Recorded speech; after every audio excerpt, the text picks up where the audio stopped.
السلام علیکم ورحمۃ اللہ وبرکاتہ۔ القدس کی اتنی اہمیت کیوں؟ ایپیسوڈ 6۔ ان آنے والی ایپیسوڈز میں ہم ملک شام یعنی فلسطین، لبنان، سیریا اور جارڈن ان پر کچھ بات کریں گے۔ اس دعا کے ساتھ شروع کرتے ہیں کہ اللہ فلسطین کو آزاد کرے اور ہمیں توفیق دے کہ ہم القدس میں نماز ادا کر سکیں، آمین۔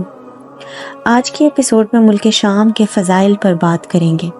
حضرت ابو امامہ رضی اللہ عنہ سے ایک حدیث روایت ہے کہ ہم نے رسول صلی اللہ علیہ وسلم سے پوچھا، حدثنا عن اول الامر، کہ اپنے بارے میں بگننگ سے، شروع سے بتائیں۔ تو نبی صلی اللہ علیہ وسلم نے فرمایا، میں اپنے والد ابراہیم علیہ السلام کی دعا ہوں اور میں اپنے بھائی عیسیٰ علیہ السلام کی خوشخبری ہوں، اور ورؤیت الامی، میں اپنی ماں کی نور یعنی ان کے لیے لائٹ تھا کہ جب میں پیدا ہوا تو میری ماں نے اپنے اندر سے ایک ایسی روشنی نکلی جس نے ملک شام کو روشن کر دیا۔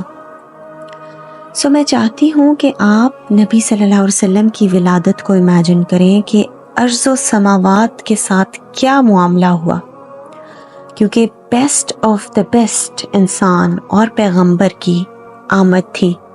کوئی معمولی بات نہیں کہ جب ان کی والدہ نبی صلی اللہ علیہ وسلم کو برتھ دے رہی تھیں تو وہاں ام ایمن جو کہ فری سلیو تھی اور بہت سے فرشتے اس کمرے میں موجود تھے، اور جب آپ صلی اللہ علیہ وسلم پیدا ہوتے ہیں تو ایک روشنی نکلتی ہے جو مکہ سے ہو کر سیریا کے پیلسز کو، وہاں کے محلات کو جا کر روشن کرتی ہے۔ اللہ سیریا کے ہر کونے کو آزاد کرے، اللہم آمین۔ حافظ ابن کثیر کہتے ہیں کہ اس کا مطلب یہ تھا کہ رسول صلی اللہ علیہ وسلم کی لائٹ اور ان کا نور اس جگہ یعنی شام میں ایسے نہ صرف پہنچے گا بلکہ وہاں وہ نور موجود بھی رہے گا۔ جیسے ملک شام نے نبی صلی اللہ علیہ وسلم کے نور کو گراسپ کیا، ویسا نور شام کے علاوہ کسی اور جگہ نے گراسپ نہیں کیا۔ نبی صلی اللہ علیہ وسلم وہ نور تھے جس نے ملک شام کو روشن کیا۔ ابو ذر رضی اللہ عنہ روایت کرتے ہیں کہ یہ رسول صلی اللہ علیہ وسلم کا خواب تھا۔ آپ صلی اللہ علیہ وسلم فرماتے ہیں کہ میں نے دیکھا کہ ایک ستون ہے یعنی ایک پلر ہے، کتاب کا پلر، جو میرے سر کے نیچے سے نکلتا ہے اور میری نظر اس کو فالو کر رہی ہے۔ یہ کتاب کا ستون یعنی علم ٹرانسفر ہو رہا ہے، اور میں دیکھتا ہوں کہ وہ پلر فزیکلی مجھ سے دور جا رہا ہے۔ میری نظر نے جب اسے فالو کیا تو وہ کتاب کا ستون جاتا رہا یہاں تک کہ وہ ملک شام میں جا کر پہنچا۔ تو امیجن کریں کہ ایک فزیکل پلر نبی صلی اللہ علیہ وسلم سے ٹرانسفر ہو رہا ہے اور ملک شام میں جا کر رکتا ہے۔ ایک اور حدیث میں آپ صلی اللہ علیہ وسلم نے فرمایا کہ بے شک جب فتنے بہت بڑھ جائیں گے تو ایمان ملک شام میں رہ جائے گا۔ آپ صلی اللہ علیہ وسلم نے فرمایا کہ جب فتنے بہت بڑھ جائیں گے تو ایمان ملک شام میں رہ جائے گا۔ آپ نے یہ بات 3 مرتبہ ریپیٹ کی۔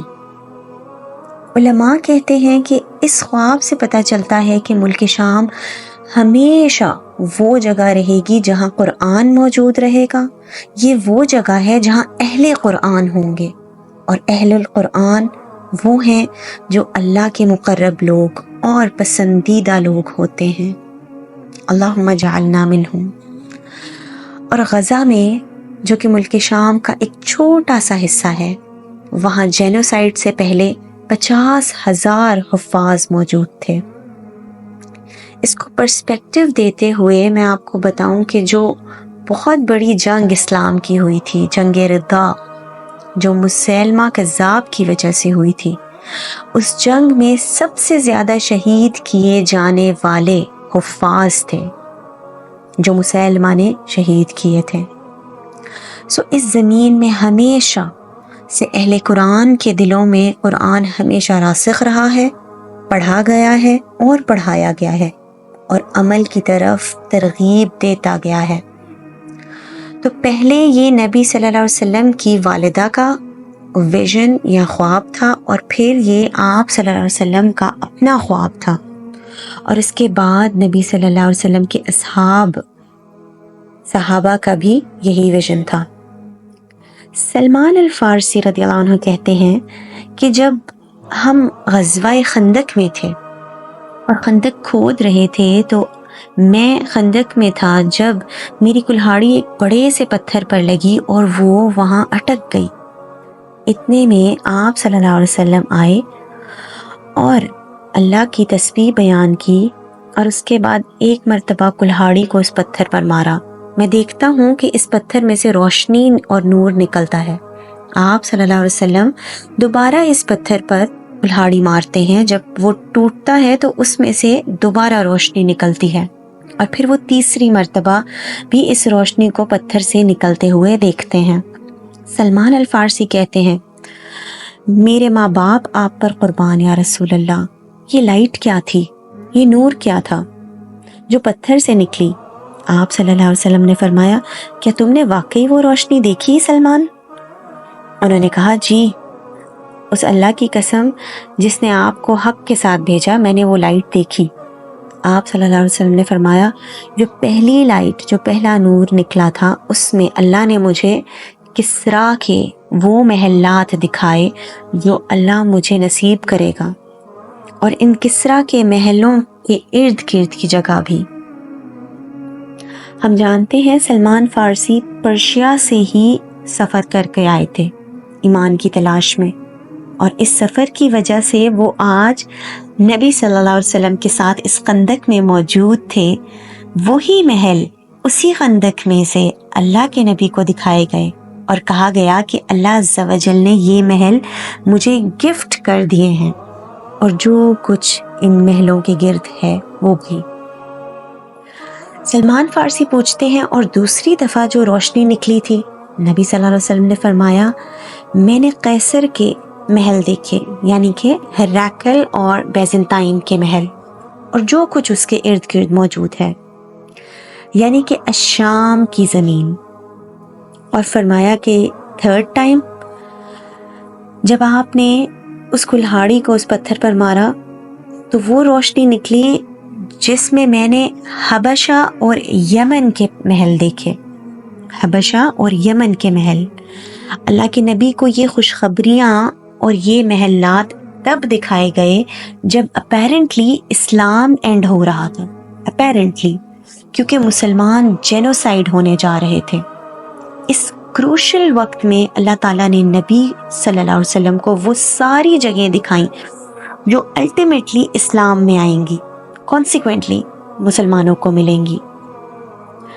اس وقت یہ آیت بالکل اس پرسپیکٹو میں بیٹھتی ہے جہاں اللہ تعالیٰ فرماتے ہیں، یریدون لیطفئوا نور اللہ بافواہہم واللہ متم نورہ ولو کرہ الکافرون۔ یقیناً وہ اللہ کے نور کو ختم کرنا چاہتے ہیں مگر اللہ اپنے نور کو پریزرو رکھتا ہے، چاہے وہ کافرین جتنا بھی ناپسند کریں۔ اس وقت میں خندق کھودتے ہوئے اللہ کے نبی صلی اللہ علیہ وسلم نے دوبارہ الشام کو دیکھا اپنے صحابہ کے ساتھ، اور صحابہ رضی اللہ عنہم نے آپ صلی اللہ علیہ وسلم سے دعا کرنے کو کہا کہ ہم ان لوگوں میں سے ہوں جو اسلام ان علاقوں میں لے کر جائیں، اور آپ صلی اللہ علیہ وسلم نے ان کے لیے دعا بھی کی۔ اس چھوٹی سی خندق سے سارے صحابہ نے اسلام کو پرشیا، سیریا، یمن، فلسطین، عراق، ان ڈفرینٹ جگہوں پر اسلام کو پہنچایا، اور اللہ کا وعدہ سچا ہوا آپ صلی اللہ علیہ وسلم کے ذریعے سے۔ علماء کہتے ہیں کہ یہ جگہیں دکھانے کا مقصد اور اس کی حکمت یہ بھی تھی کہ اللہ نے صرف یہ محل بلکہ ان جگہوں کے لوگوں کے دل بھی آپ صلی اللہ علیہ وسلم کو گفٹ کر دیے تھے، نہ صرف یہ محل بلکہ اس جگہ کے لوگوں کے دل بھی، اسلام پولیٹیکلی تو پھیلے گا، یعنی اتھارٹی تو اسلام کی ہوگی وہاں پر، اور وہاں کے جو لوگ ہیں ان کے دل بھی اسلام کے نور کو پہچانیں گے، اور آپ صلی اللہ علیہ وسلم کے پاس وہ لوگ ایز اے بلیور بن کر آئیں گے۔ اس واقعے کی خوبصورتی یہ ہے کہ وہ لوگ جو اسلام کو ختم دیکھنا چاہتے تھے، انہی کے باعث اسلام کا نور قیصر و کسریٰ کے محلات میں پہنچے گا۔ کس نے سوچا تھا کہ خالد بن ولید جو اس خندق کے باہر کھڑے ہو کر جاسوسی کر رہے ہیں کہ کوئی ہول ان کو ملے کہ وہ مسلمانوں کی جاسوسی کر سکیں، ان کے تھرو غزوہ یرموک لڑی جائے گی، اور ان کے باعث پہلی کامیابی مسلمانوں کو نصیب ہوگی جو کہ دروازے کھولے گی الشام کی آزادی کے۔ الشام ایک لائٹ تھی جو رسول صلی اللہ علیہ وسلم کی والدہ نے دیکھی، جو صحابہ نے دیکھی، اور وہ جانتے تھے کہ اللہ الشام کی وکٹری کے ساتھ اس جگہ کے لوگوں کے دلوں کو بھی اسلام کا نور ضرور پہنچے گا۔